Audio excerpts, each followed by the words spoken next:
இவனுதான் நம்மளோட கேனையன். அதனால இவனுக்கு நம்ம கேனைன்னு பேர் வைக்கலாம். கேனைனுக்கு இப்போ 1 வயசு ஆகும் போகுது. ஓகேவா? போடா டவுன் போயிட்டான். ஓகே. நாலு நேரம். Morning, itu apa tuh?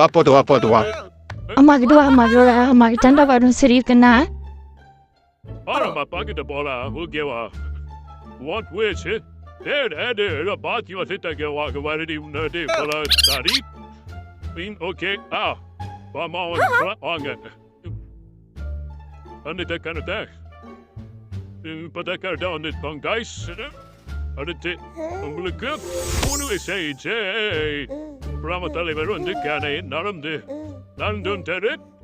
பொம்மை எடுத்து போட்டு கொடுக்குறானப்பா. Morning. இல்ல. பீப் பண்ணா. Okay bye.